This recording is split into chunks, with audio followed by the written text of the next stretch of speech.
हरे कृष्णा। आज हम चैतन्य भागवत से थोड़ी लीला कथा सुनेंगे। कल हमने चैतन्य चरितामृत से सुना भक्ति का फल का टेस्ट। हम हमें होना चाहिए, हमें नर्तन कीर्तन में उत्साह आना चाहिए और वो बहुत दिव्य फल है। हम सब उस फल के लिए इधर बैठे हैं। अभी गर्मी आ रही है, छोटे छोटे मरवे, मैंगो पे फल आ रहे धीरे धीरे धीरे, और फिर एक दिन पक्का फल आएगा और हम टेस्ट लेंगे, ओ बहुत अद्भुत स्वाद। ऐसे ही हम लोग अभी हमने हमारा पेड़ उग रहा है, उसमें सिंचन करे આપણે माली है या से बीज से करे बीज आरोपण श्रवण कीर्तन जले करे न सिंचन। એટલે हम लोग अभी हमारा धीरे धीरे बढ़ रहा है, फल भी आएगा, अवश्य आएगा।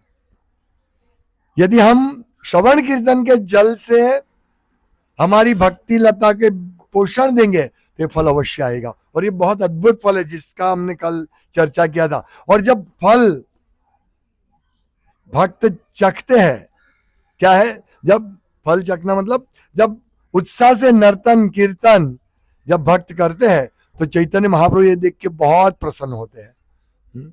यानी हम सबको भगवान चैतन्य महाप्रभु देख रहे हैं। कल चैतन्य महाप्रभु का आविर्भाव जन्म हुआ तो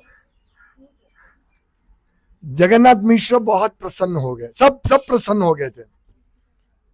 और भागवत चैतन्य महाप्रभु की जो बाल लीला है वो चैतन्य चरितामृत में बहुत कम है, क्योंकि कृष्णदास कविराज गोस्वामी ने कहा था कि वृंदावन ठाकुर जो उनसे पहले ये वो आचार्य मतलब मेरे से वरिष्ठ है, तो उन्होंने जो लिखा वो रिपीट नहीं उन्होंने किया, सिर्फ हिंट दिया, सूत्र में ये कर दिया। वैसे पूरी चैतन्य चरितामृत की कथा ही हम देखेंगे सूत्र में है। सूत्र छोटा सा, हाँ, मैं एक सूत्र में बोल दिया। भगवान की एक लीला को अगर वर्णन करना है तो स्वयं कृष्णदास कविराज गोस्वामी कहते हैं कि मेरे बस की बात नहीं, एक लीला का वर्णन करना हम नहीं समझ सकते, तो उन्होंने सूत्र में प्रस्तुत किया है। ये सब लीला है, इतनी अद्भुत लीला है भगवान की। तो यहां देखते हैं कि गौरांगेर मधुर लीला झार करने प्रवेशिला हृदय निर्मल भेलो तार। चैतन्य महाप्रभु की कृपा से हमें बीज मिला। ब्रह्मांडे भ्रमित कौन भाग्यवान जीव गुरु कृष्ण प्रसादे पाए भक्ति लगी। हमको ये बीज मिला है। ये बीज कोई साधारण बीज नहीं है। ये बीज कब मिलता है?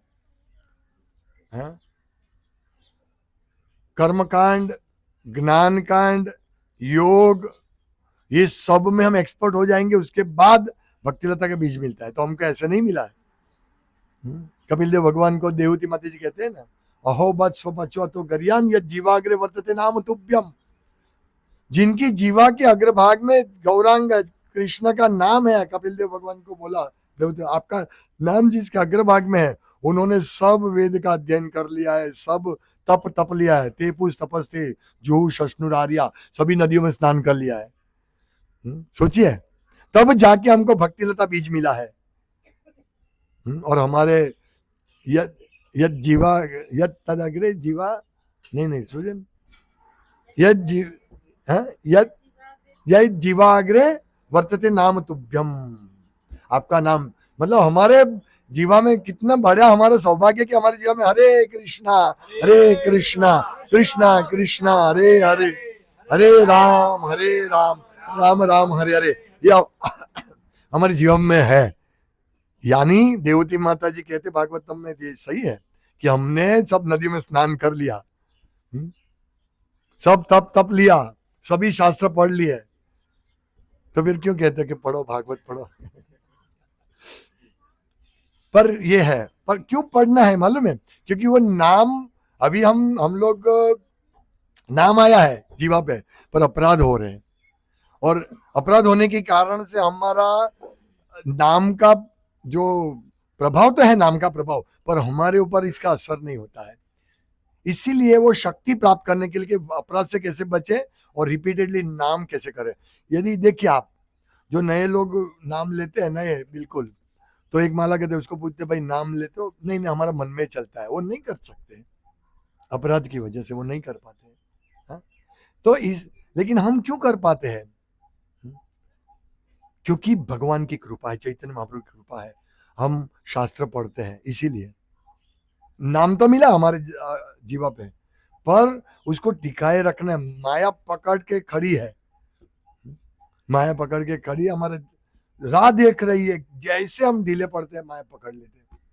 और यहाँ लिखा है गौरांगी और मधुरीला झार कर्ण प्रवेशिला। तो इसीलिए चैतन्य चरितामृत भागवतम, ये लीला पढ़ने से धीरे धीरे हमारे हृदय में वो अमृत की धारा बहेगी और हम शांत हो जाएंगे।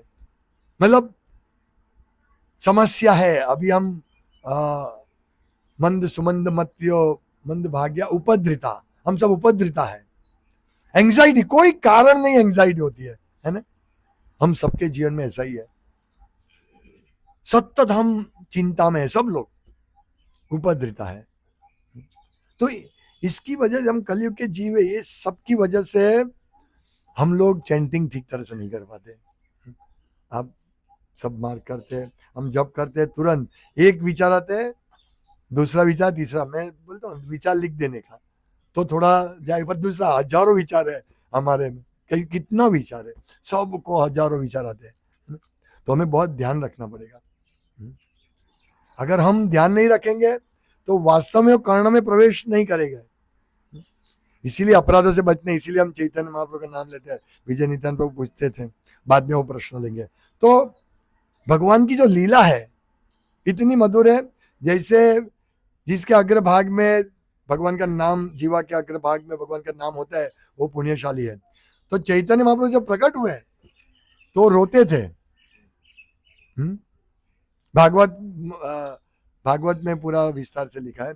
तो जब वो रोते थे चैतन्य महाप्रभु, तो सब उसको शांत करने का प्रयास करते थे, कुछ ना कुछ ये करके बहुत प्रयास किया, पर वो शांत नहीं होते, रोते ही रहते थे। फिर किसी को उपाय दिया, हरि नाम लेने लगे, हरे कृष्ण मंत्र लेने गए। तो जैसे हरे कृष्ण कृष्ण कृष्ण हरे हरे, हरे राम राम राम हरे, भगवान शांत हो गए, तुरंत चुप हो गए।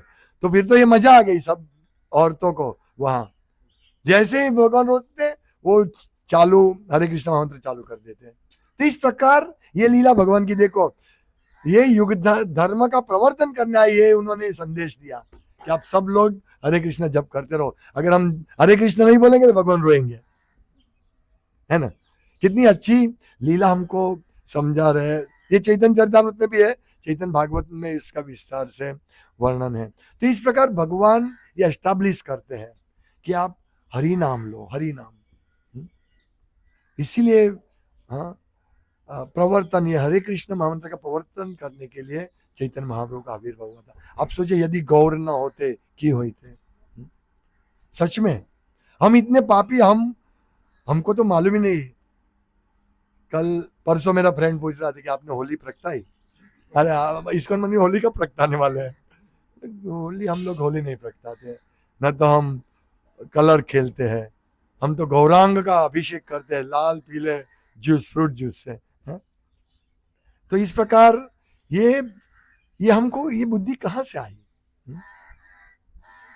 कि लोग इतने, मतलब पूरे, मैंने देखा हमारी सोसाइटी में भी 4 रास्ते पे होली प्रगटा रहे थे, सब एकदम बहुत बड़ा पवित्र काम है ऐसे करके, सब हाथ जोड़ के नारियल लेके सब ये कर रहे थे। मैंने सोचा ये लोग जो चेतना से होली प्रगटा, इसी चेतना से हमें कृष्ण की सेवा करनी चाहिए ऐसे। यस, पर उनका उद्देश्य कुछ और है और हमारा उद्देश्य क्या है? कृष्ण की प्रसन्नता। उनका उद्देश्य इंद्र तृप्ति। ये सब स्थिति हम पास होकर अभी आए हैं, ये भगवान की गौरांग की लीला सुनने के लिए। जब भगवान प्रकट हुए तो देवताओं आते थे उनके घर में, चैतन्य भागवतम में। अभी देवता भी थोड़ा मजाक करने के मूड में थे, तो एक बार एक देवता अदृश्य होकर अंदर घूम रहे थे। उन्होंने थोड़ा, फिर बाहर जो देख रहे थे तो किसी ने देखा कि अंदर कुछ ये है, ऐसा भूत जैसा कुछ, थोड़ा धुंधला आकृति देख रहे हो, कौन है, सब चिल्लाने लगे। फिर जोर जोर से नमस्ते नरसिम्हाय नुसिदेव, ये सब उच्चारण करने लगे। और फिर सब ब्राह्मण भी भूत के मंत्र बोलने लगे, भूत भगाने के मंत्र बोलने लगे, सब पूरा वातावरण। फिर हरे कृष्ण मंत्र गूंजा। तो वो ब्राह्मण ने कहा कि हाँ,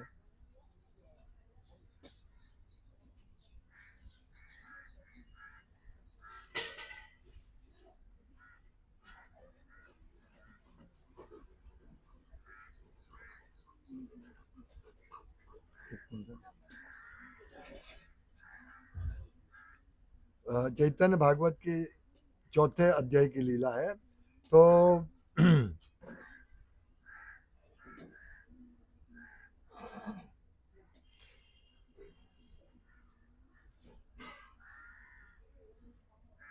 भूत भगाने की शक्ति से संपन्न एक ब्राह्मण पुजारी ने अदृश्य देवता को धमकाते हुए कहा, आज तो तुम बच गए, यह तुम्हारी किस्मत है, लेकिन तुम भगवान नरसिंहदेव की अपार शक्ति को नहीं जानते।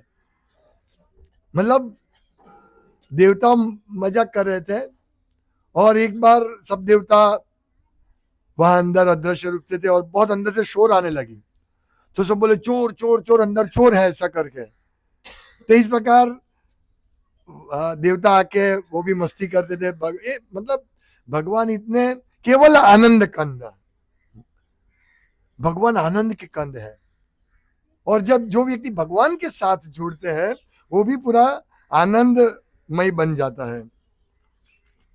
यहाँ है ना, सब अवतारा सारा शिरोमणि केवल आनंद कंद, भजो भजो भाई चैतन्य निताई सुदृढ़ विश्वास करी। इसलिए हमारा इतना बड़ा सौभाग्य है कि हमको डायरेक्ट भगवान गौ निताई की सेवा करने का अवसर मिला है। इससे और क्या बड़ी बात है।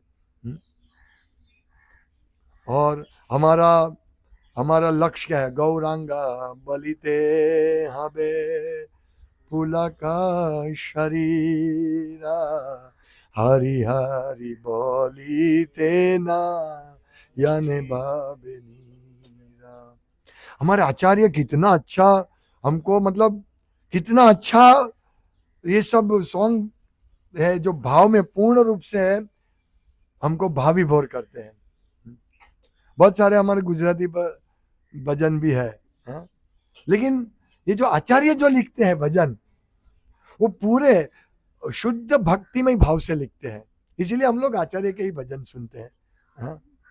कि वो मतलब इसमें कोई ये नहीं, अपनी स्थिति क्या समझते हैं कि मैं बहुत तुच्छ हूं। ये दैन्यता के भाव से, दैन्यता ये बहुत महत्वपूर्ण है। तृणादपि सुनी चेन तरोरिव सहिष्णुना, अम्मानीनम मान देना कीर्तन सदा हरि। अगर हमको सदा हरि का कीर्तन करना है, दैन्य भाव बहुत जरूरी है। और ये दैन्य भाव बहुत आवश्यक है। दीनता, मैं दीन हूं, जैसे मैंने कल बताया था। ये सब आचार्य अपने को दीन समझ रहे, ऐसा नहीं वो बाहर से जैसे हम बोलते हैं ना, मैं बहुत तुच्छ हूं, ऐसे नहीं थे आचार्य। वो वास्तव में अपने को तुच्छ समझते थे। सब बोलते थे मैं कुछ नहीं कर पाया चैतन्य की सेवा।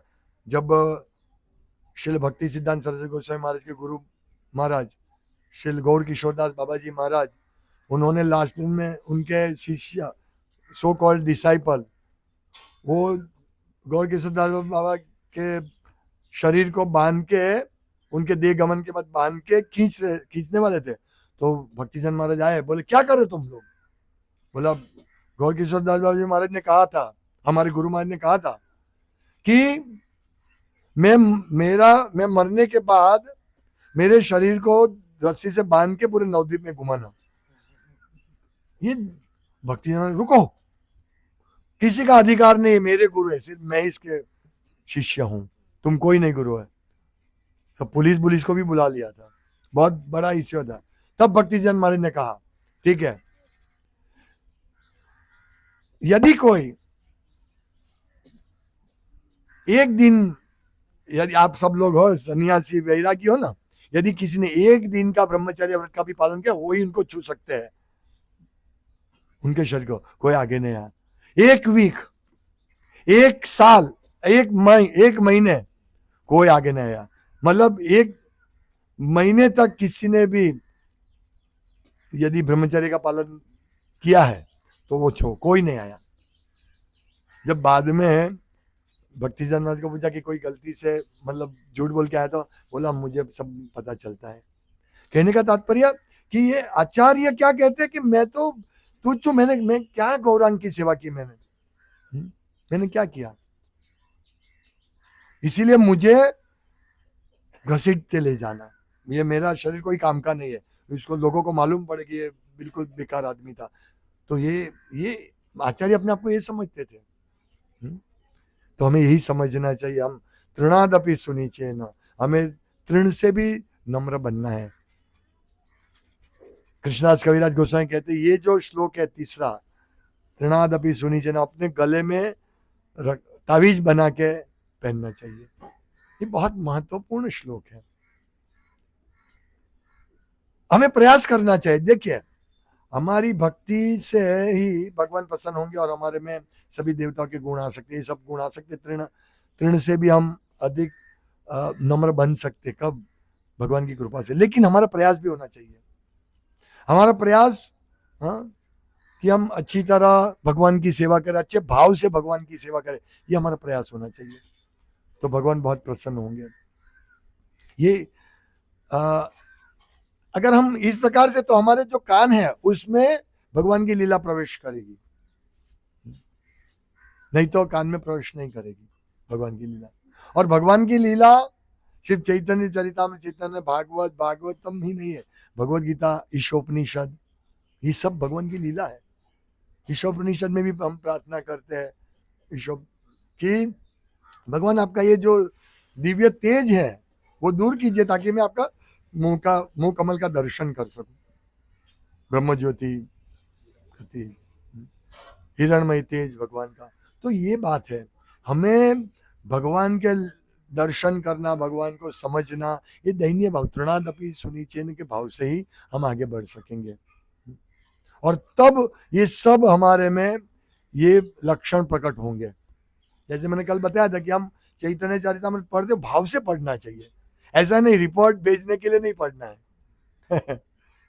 ठीक है, शुरुआत में रिपोर्ट वही करके, लेकिन ये इतना मधुर है ना, इतना मधुर है। हम अगर भाव से पढ़ेंगे तो हमको ऐसा लगेगा कितने दयालु है भगवान, और भगवान के भक्त भी कितने अच्छे हैं। जब एक भगवान आचार्य करके भगवान के भक्त थे, वो गोप बालक थे, भगवान के भक्त थे, उनका भाई था, वो मायावादी का शारीरिक भाष्य, शंकराचार्य के वेदांत सूत्र पे शंकराचार्य के भाष्य को शारीरिक भाष्य कहते हैं। वेदांत सूत्र उस समय जब शंकराचार्य थे, वो शारीरिक भाष्य ही था। लोग समझते कि यही वेदांत सूत्र को समझने के लिए, लेकिन वो शारीरिक भाष्य मायावादी भाष्य था।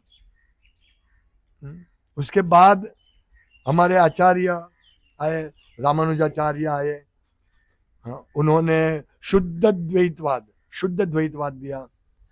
फिर मध्वाचार्य शुद्धाद्वैतवाद,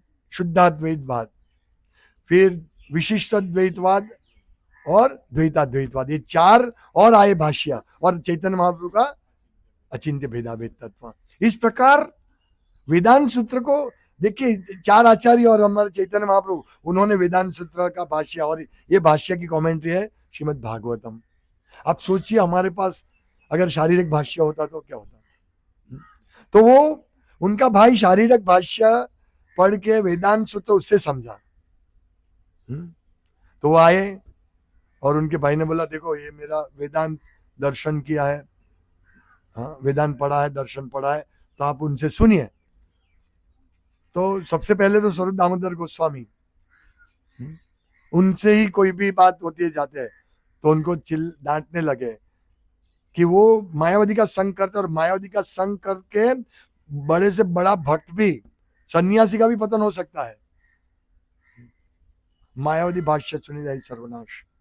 इसीलिए हम लोग ये सब मायावादी के, हम तो आप तो नहीं जाते हैं, लेकिन बहुत लोग जाते हैं हमारे इस्कॉन के भक्त भी।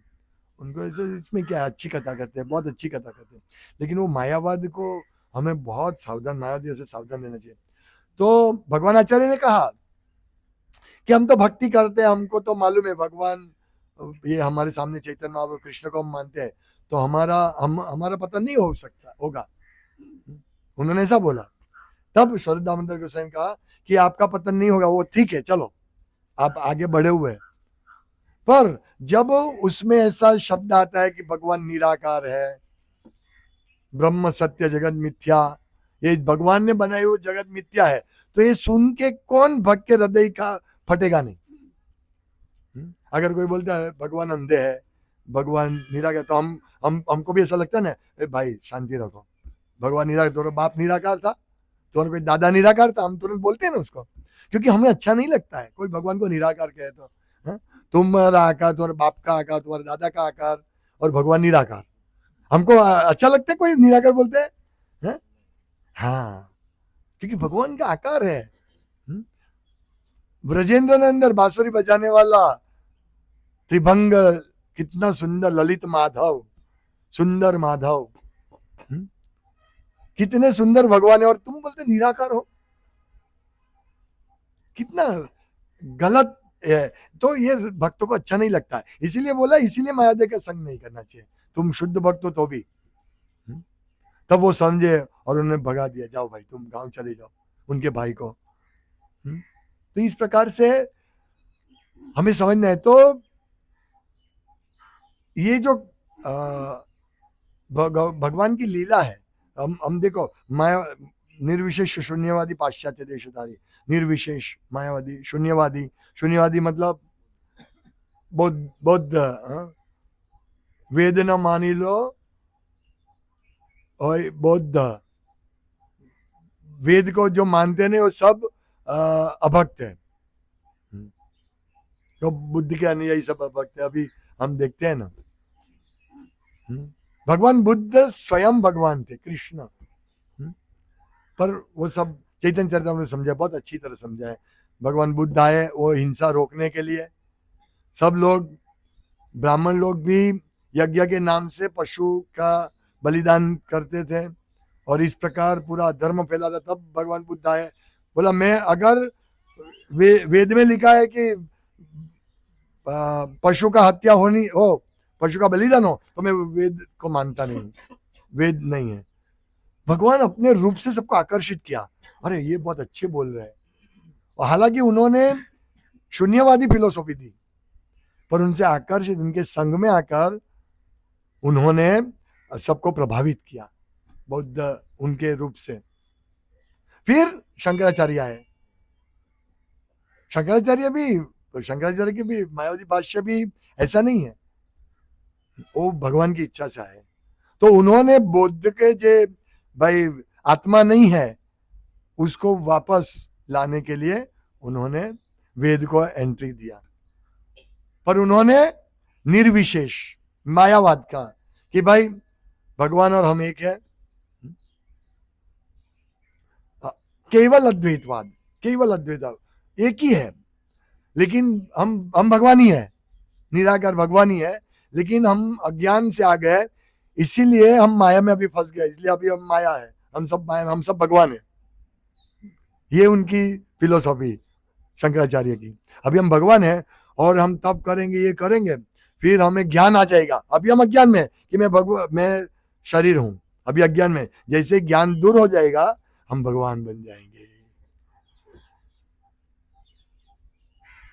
नारायण, मायावादी सन्यासी एक दूसरे को मिलते हैं, नमो नारायण, आप नारायण, मैं नारायण हूं, इस प्रकार से। तो ये बहुत भूल धारणा है। हम लोग तो कुछ ज्यादा, न तो वेद पढ़ा है, न तो कुछ और उपनिषद पढ़ा है हमने, पर कितनी बड़ी कृपा है, सोचिए। आज भी हम कहीं पे भी प्रचार करने जाते हैं, ये वो घर में जाना भूख लेंगे, फिर वहां जाके मालूम पड़ेगा उसको कुछ मालूम नहीं है। आज ब्राह्मण लोग भी देवता देवियों के उपासक है। ब्राह्मण मीन्स ब्रह्म जानती थी ब्राह्मण, कृष्ण भक्त। ब्राह्मण तो सबको ब्रेन देता है, ब्रेन है, सबको सलाह देते हैं। तो ये सब चीज आप सोचिए हम कितने सौभाग्यशाली है कि हम ना तो निराकारवाद में मानते हैं, न तो सर्वदेव मतलब सर्वेश्वरवाद में मानते हैं। हम यही मानते, और उससे भी बड़ी बात कि हम सिर्फ ये मानते हैं कि हम कृष्ण के दास है, वो बात है। हाँ ठीक है, कृष्ण सुप्रीम है, वो मान लिया, लेकिन मैं उसका दास हूं, वो इंपॉर्टेंट चीज है। ये गुह्य ज्ञान है, परम गुह्य ज्ञान है कि मैं कृष्ण का दास हूं, मैं जीव हूं, जीवात्मा हूं। ये मायावादी भी जानते हैं। मायावादी और वैष्णविज्म, हरे कृष्ण, वो यहां तक मतलब पूरा स्पिरिचुअली सब सेम है हमारा उसमें। वो भी भाई आसक्ति मत रहो, आसक्त मत रहो शरीर में। लेकिन ये जब आता है कृष्ण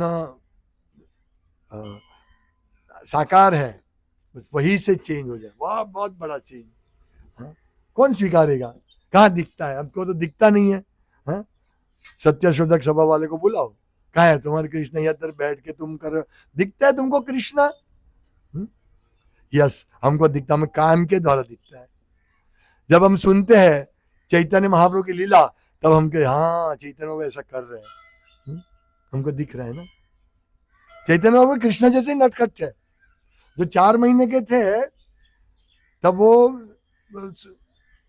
सोते थे, और जब कोई घर में कोई नहीं होते ना, तो उठ जाते और दही दूध ये अनाज सब बिखेर दे कृष्ण की तरह।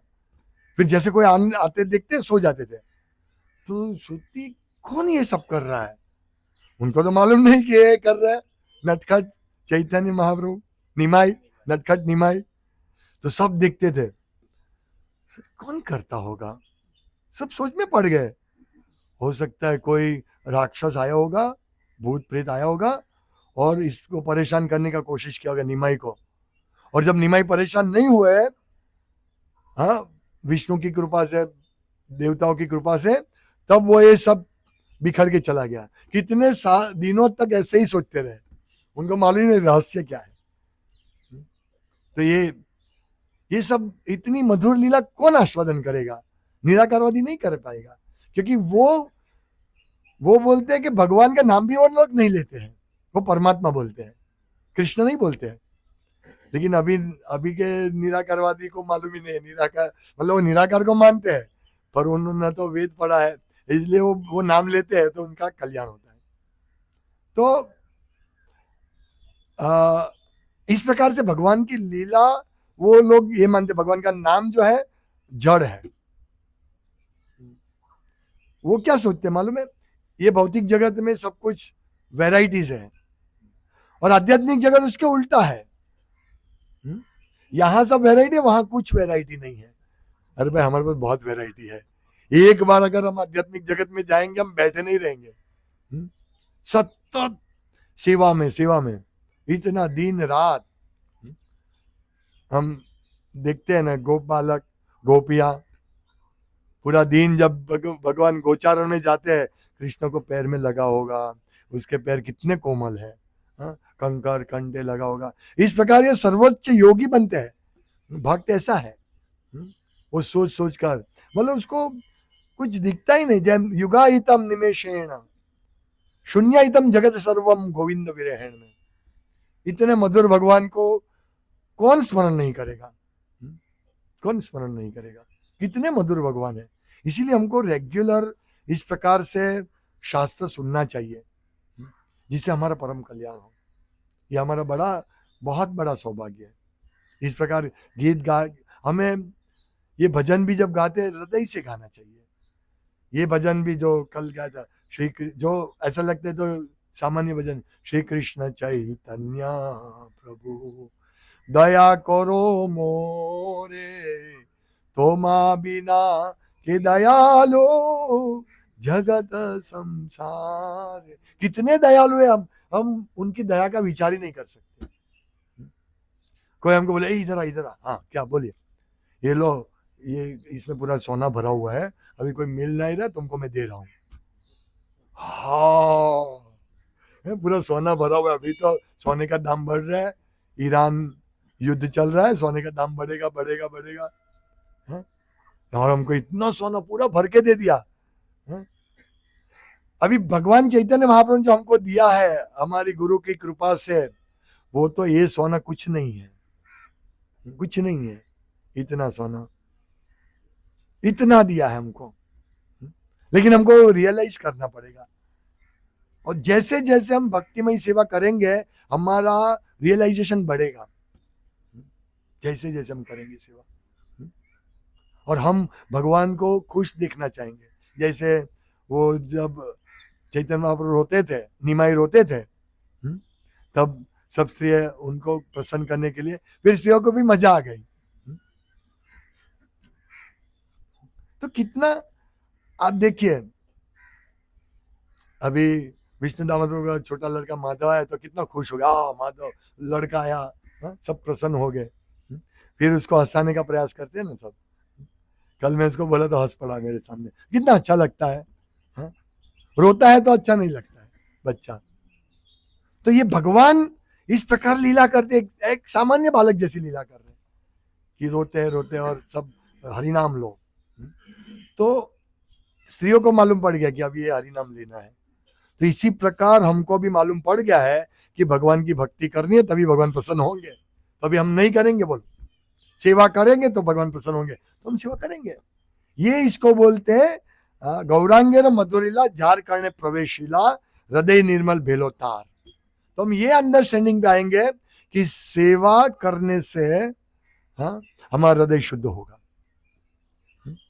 और जितनी हम सेवा करेंगे हृदय शुद्ध होगा, तो हम गौरांग बोले थे पुलक शरीर, तब हमारा हृदय एकदम पिघल। अभी हमारा हृदय स्टील का है, स्टील का, हमें प्रयास करना चाहिए कि वो पिघले। इसलिए रेगुलरली रीडिंग करना, रेगुलरली सेवा करना, मंगल आरती करना, ये सब बहुत आवश्यक है। तो हमको एक खजाना मिला है, वो खजाना हमारा चला नहीं जाए, बस यही है। क्योंकि जब तक हम इस जगत में है बहुत एंजाइटी में रहेंगे लास्ट मोमेंट तक। श्रील प्रभुपाद को कहा था, पूछा था कि ये काम वासना कब तक हमको हमारे साथ रहेगी। तब श्रील प्रभुपाद ने कहा ये अंतिम समय तक, मृत्यु के समय तक, अंतिम पल तक रह सकती है। और प्रभुपाद एक एग्जाम्पल भी देता अकबर का, आप सबको मालूम होगा कि एक व्यक्ति मर रहा था, बीरबल को पूछा था अकबर ने कि काम वासना कब तक रहती है, तो बोला अंत तक। तो एक व्यक्ति मरण शैया पे, बहुत बूढ़ा आदमी था, तो बीरबल ने बोला कि अकबर को कि आप अपनी सुंदर पुत्री को, कन्या को लेकर आप हम जाते हैं उसको मिलने के लिए। तो जैसे वो जाते हैं तो बीरबल ने बोला था उनके मुंह की ओर देखते रहना। तो अकबर देखते हैं, तो जैसे वो लोग आए, इतने महान सम्राट, अकबर सम्राट था, उसको नहीं देखते, उसकी लड़कियों को देखते। तो बोला देखो, कहने का तात्पर्य ये जो विषय छाड़िया कबे शुद्ध हबे माना, कबे महेरी बो श्री वृंदावन। अभी हमको वृंदावन का दर्शन नहीं हो रहा है जब तक हम विषय नहीं छोड़ेंगे, विषय छाड़िया। तो ये जो धामवास करना है वो एक भक्ति में आगे बढ़ने के लिए, इसलिए धामवास भी ऐसे होना चाहिए, भक्ति में आगे बढ़ने के लिए हमारा धामवास होना चाहिए।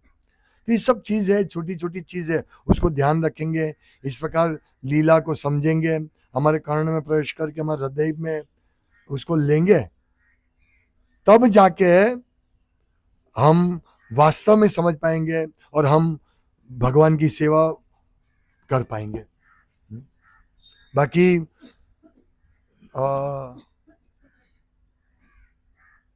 एक घर में गया था परसों शनिवार को, उत्तरायण में, तो उनके घर में पूरा अपने जैसा डिटेल, पर उसमें गणेश जी और वो रखे थे, गणेश जी और दो माता जी के छोटे सा जगह।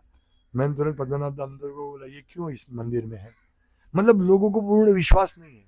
फिर उन्होंने बोला मैं उनसे बात करूंगा। फिर एक व्यक्ति को मिला, वो गौ निताई लेके आया, नहीं राधा ने लेकर आए। मैंने बोला क्यों राधा ने, आप दीक्षा लिया? नहीं, दीक्षा भी नहीं लिया है, ब्राह्मण दीक्षा की बात छोड़ो। यही हमारे इस्कॉन के भक्त ऐसे होते हैं। कितने घरों में अभी वो प्रथम दीक्षित भी नहीं है, ब्राह्मण दीक्षित का बात छोड़ो, फिर भी उनके घर में गौ निताई आज गया। तो इस प्रकार से हमें सेंटिमेंटल नहीं होना है, विषय छाड़िया, हमारा मेन कंसंट्रेशन विषय छोड़ने पर होना चाहिए। और वो चेतो दर्पण मार्जनम, ये 7 असर होती है इस हरि परम विजय श्री कृष्ण संकीर्तन। श्री कृष्ण संकीर्तन से 7 असर होती है। मतलब ऐसे ही ये हरे कृष्ण महामंत्र नहीं आया, योग धर्म है, ऐसा नहीं, बहुत पावरफुल है। श्रेय कैरव चंद्रिका वितरणम, हमारे हृदय में हरे कृष्ण महामंत्र का असर, श्रेय चंद्रिका, चंद्रिका यानी चंद्र की किरणें, शीतलता, ये वास्तव में शीतलता। कल यहाँ आया था मैं रात को, इधर बैठ के पूर्ण रूप से चंद्र का दर्शन कर रहा था, और मैं सबको, कानू प्रभु सबको बता रहा था आप कितने भाग्यशाली हो। हाँ, कितने सालों के बाद मैंने तारे देखे, कितने तारे थे ऊपर। देखा लास्ट किसने तारे देखे, पूर्णिमा का चंद्र किसने देखे, क्या रे था काले, अच्छा काले देखा सब, तारे देखे, तारे, चंद्रमा देखे ना, तारे। क्योंकि भागवतम में बहुत सारी जगह आते हैं, कर्दम मुनि और देवती माता जी हजारों गंधर्वी कन्या को साथ जा रहे थे, तो उसमें वर्णन है कि जिस प्रकार पूर्ण चंद्र तारों के सब जैसे शोभित हो रहे हैं, ऐसे ही कर्दम मुनि शोभित हो रहे थे। तो ये हमारा नेचर से संपर्क रखो। कानू प्रभु रोज रात को 10 बजे तक, 10:30 बजे तक जब यहाँ करते, बाकी चंद्र की चांदनी में, इतना शीतल। एक भक्त ने बोला करोड़ों रुपया का ये जगह है, हाँ? हम लाभ ले रहे हैं, लेना चाहिए।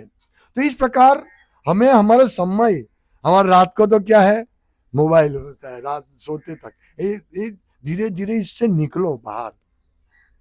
मैं लोगों को बोलता हूँ भाई, बोले कब पढ़ेंगे हम, मतलब जब बुक देता हूँ तो देखो आप 2 घंटा तो कम से कम मोबाइल देखते हो, तो एक आधा घंटा रख दो, मोबाइल मत देखो, और आधा घंटे में 3 बुक पढ़ लो, कृष्ण, रामायण और भगवत गीता, तो आपका कल्याण होगा। हम सबको इस प्रकार ये नेचुरल जीवन में आना है, या वो आर्टिफिशियल जीवन जी रहे, समय नहीं है, आर्टिफिशियल धीरे धीरे छोड़ो, प्रयास करो। अगर हम ये नहीं छोड़ेंगे तो हमारा जीवन निष्फल जाएगा। निष्फल मतलब भक्तों का जीवन कभी निष्फल नहीं जाएगा, कभी नहीं जाएगा। हम कोई दूसरा जन्म लेंगे, भक्त के घर में जन्म लेंगे या श्रीमंत के घर में जन्म लेंगे, हम भक्ति कर रहे हैं इसलिए ये होगा। लेकिन हमें क्यों अभी मौका मिला, अभी क्यों नहीं? ये फीस्ट हम शाम को लेंगे, चलेगा? नहीं वो फीस्ट है।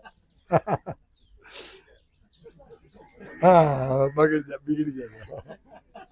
तो कहने का तात्पर्य ये हमारे यही है कि हर इसमें हम लोग फ्रिज में रख देंगे।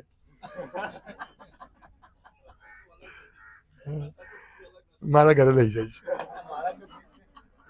ये हम नहीं, अब भी है ना, ये बहुत अच्छी बात है भगवान का ये लेना।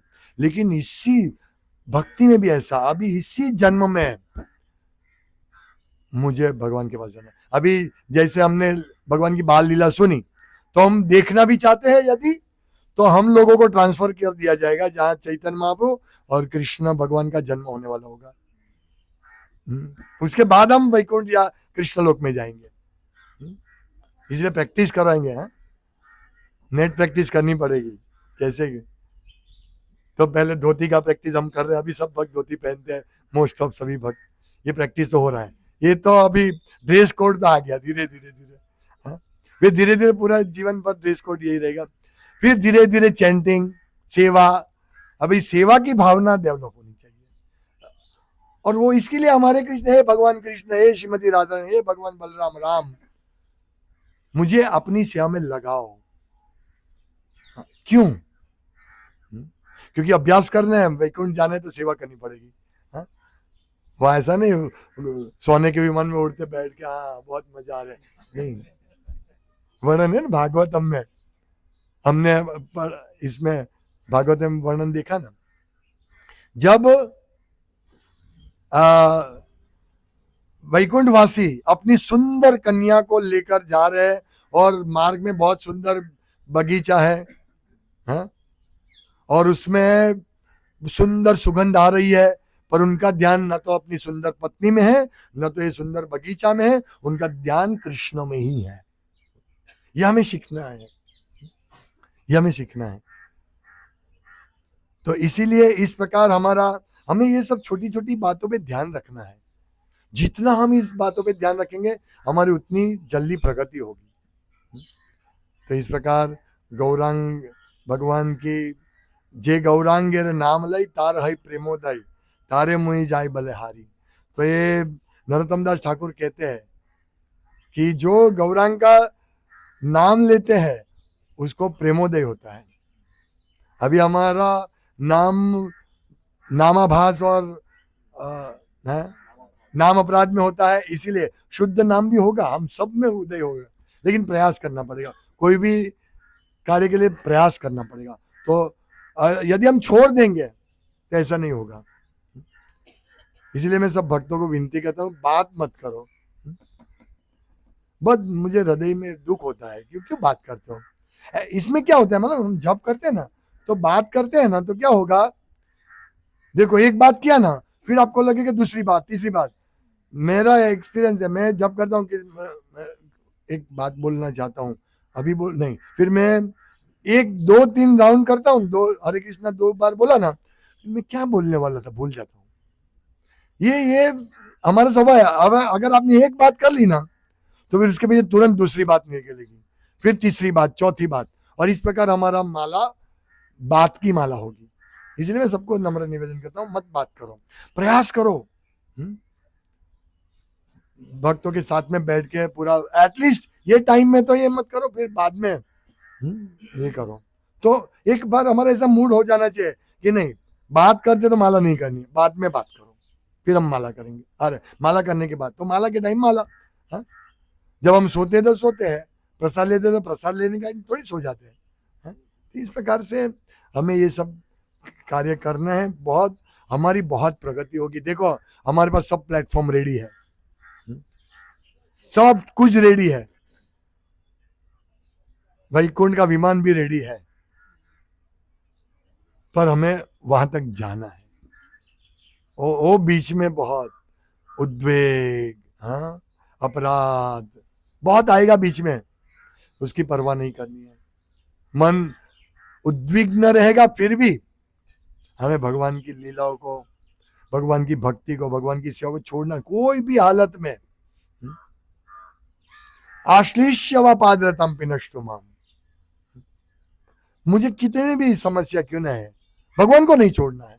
हम थोड़े डिस्टर्ब हो सकते हो समस्या में, लेकिन भगवान और भगवान की सेवा नहीं छोड़नी है। अहेतु की अप्रतिहता, यही भक्ति हमारी होनी चाहिए। और जितना ज्यादा भक्ति करेंगे समस्या उतनी बढ़ सकती है। अभी लीडर बने थे, गुरु बनते हैं। गुरु महाराज ने लेक्चर में बताया था वैष्णवी दीक्षा गुरु के बारे में, लास्ट में बोला ये गुरु होना कोई मजाक का बात नहीं है, बहुत बहुत बड़ी गंभीर जवाबदारी है गुरु बनना, बहुत गंभीर जवाबदारी है। तो हमें वो गंभीरता से लेना पड़ेगा। मतलब मेरे कहने का मतलब क्या है कि जैसे जैसे हम भक्ति में प्रगति करेंगे हमारी समस्या और बढ़ेगी, और बढ़ेगी।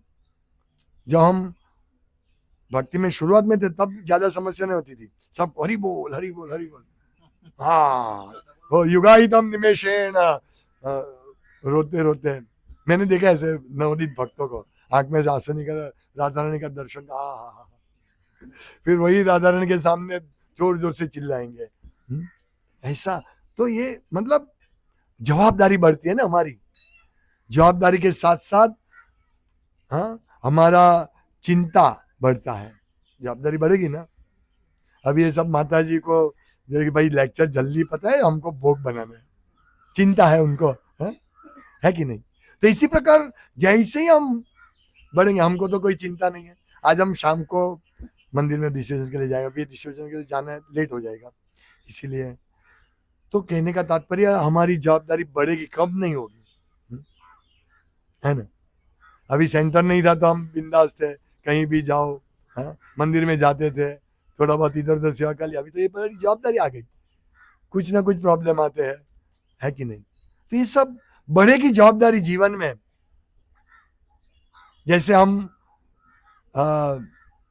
एक बूढ़े व्यक्ति को मैं मिला, बोला अभी बहुत मेरे पास जवाबदारी, मैं बोला जवाबदारी बढ़ेगी, जब आप अकेले थे तब जवाबदारी कुछ नहीं थी, इधर खेलो उधर खेलो, इसका पे इधर उधर करो।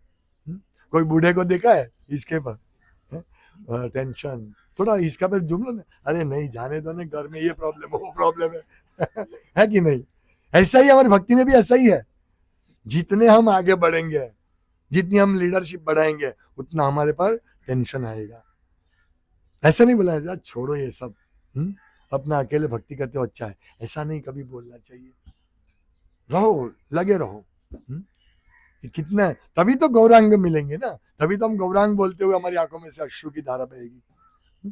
तो इस प्रकार हमें लीला को श्रवण करना है, हमारे हृदय को शुद्ध करना है। ये हृदय ही मेन तो हमारा, बाहर कोई दुश्मन नहीं, हमारे कोई दुश्मन नहीं है, दुश्मन सब अंदर बैठे हैं। अंदर देखो, आंख को उल्टा करके अंदर देखो, दुश्मन वास्तव में जितना हमारा काम कर लो निकलेगा, आप सब अनुभव कीजिए, जितना हम भक्ति में आगे बढ़ेंगे ना तो हमको दिखेगा यस यस मेरा गलती है, मेरा गलती है।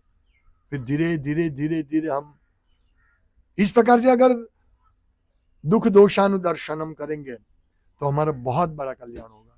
और ये दर्शन कब कर सकेंगे, जब हम अच्छी तरह सेवा करेंगे, साधना करेंगे।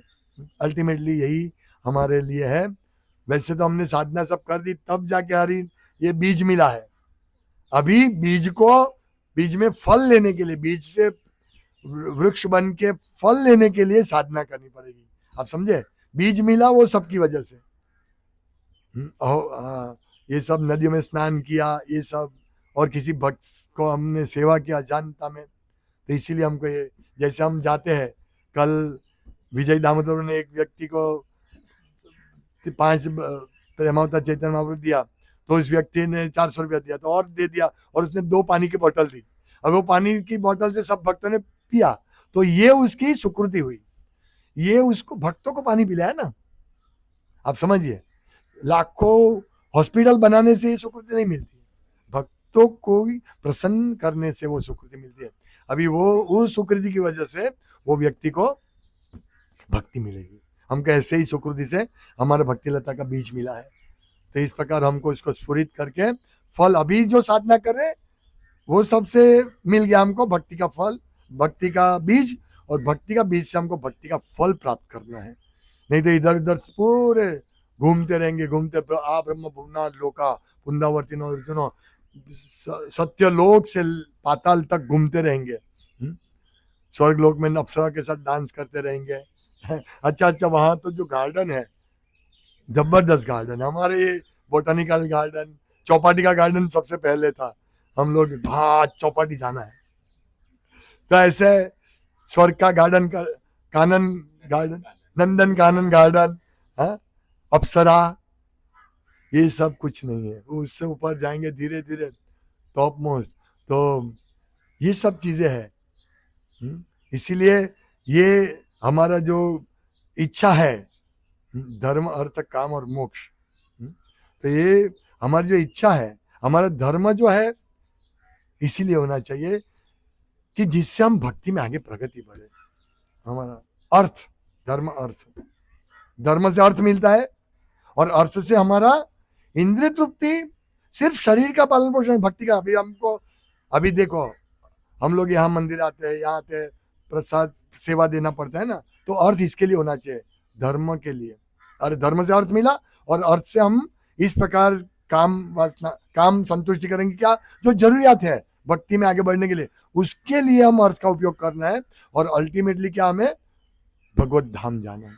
तो इस प्रकार धीरे धीरे धीरे धीरे हमें वो फल मिलेगा। अभी बीज मिला, अभी हमको फल में करोड़ों करोड़ों जन्मों के बाद बीज मिला, और अभी इसी जन्म में हमको फल लेना है। ये सरल है। आज बहुत महान दिन है, बहुत सब प्रसन्न है, उत्साहित है कि आज भगवान चैतन्य महाप्रभु आए, तो आज उनके जोरदार फेस्ट, जोरदार कीर्तन, भजन, ये सब हमको करना है। हरे कृष्ण। किसी को कोई प्रश्न है?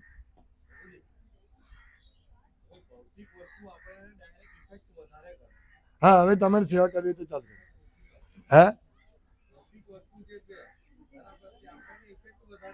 हाँ,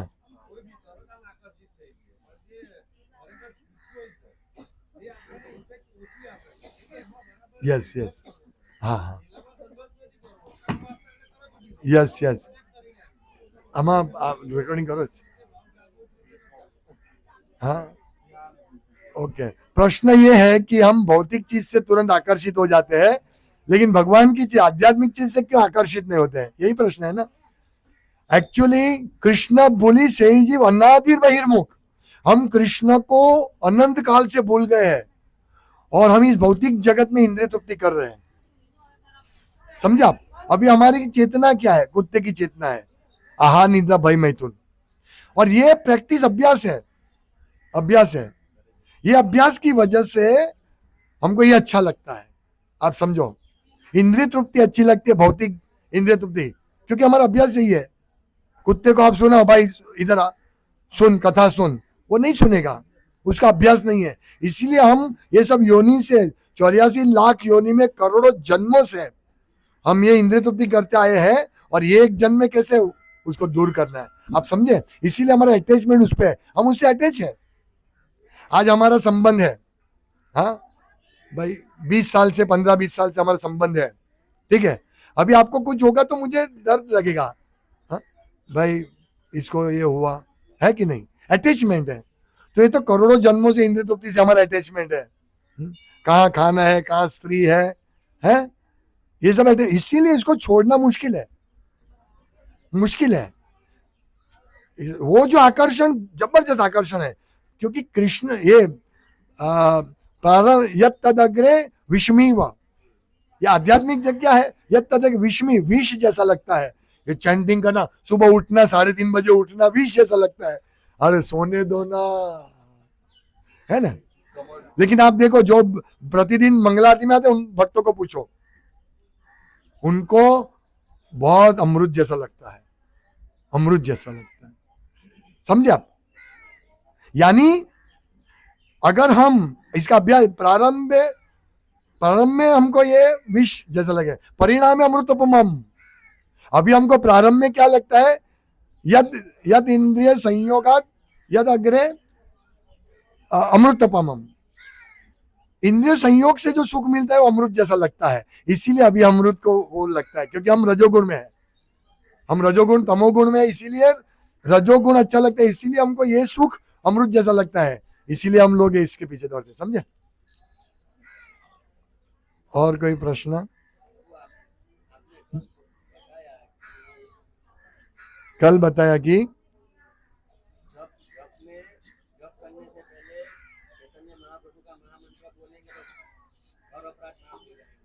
यस यस, हर अपराध माफ होगा, मतलब अपराध हम अपराध करते रहेंगे और भगवान का नाम लेंगे और नाम के बल पर पाप होगा। लेकिन इसमें भक्ति सिद्धांत महाराज कहते हैं कि श्री भक्ति सिद्धांत सरस्वती ठाकुर कहते हैं, एक मिनट, कि यदि कोई भगवान श्री चैतन्य महाप्रभु और नित्यानंद की शरण लेता है, उनका निर्देशों का पालन करते हुए वृक्ष से भी अधिक सहनशील और घास से भी अधिक विनम्र बनता है, और इस प्रकार भगवान के पवित्र नाम का जप करता है, तो वह शीघ्र ही भगवान की दिव्य प्रेममयी सेवा के स्तर को प्राप्त कर लेता है, और उसके आंख में आंसू आ जाते हैं। हरे कृष्ण महामंत्र का जप करने में कुछ अपराध है, परंतु गौर नित्यानंद के नाम का जप करने में ऐसे कोई अपराध नहीं है।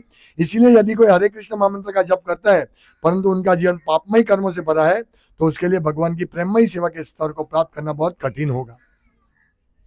इसीलिए अभी हम लोग पाप कर्म में लगे हैं, परंतु यदि कोई पापी होते हुए भी गौर नित्यानंद के पवित्र नाम का जप करता है तो वह शीघ्र ही अपने पापों को के बंधन से मुक्त हो जाता है। इसीलिए पहले चैतन्य और नित्यानंद भगवान के पास जाना चाहिए या गुरु गौरांग की पूजा करनी चाहिए और फिर राधा कृष्ण की पूजा के स्तर पर पहुंचना चाहिए। समझा?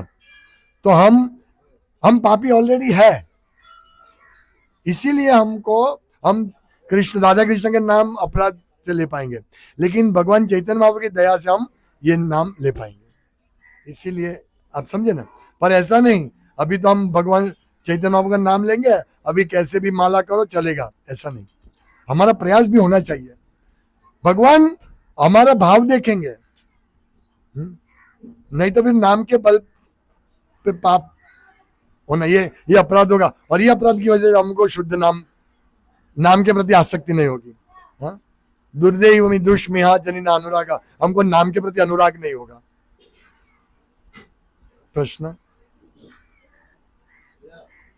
प्रश्न છે? हाँ कहीं नहीं, चल बंद करने वांधो नहीं।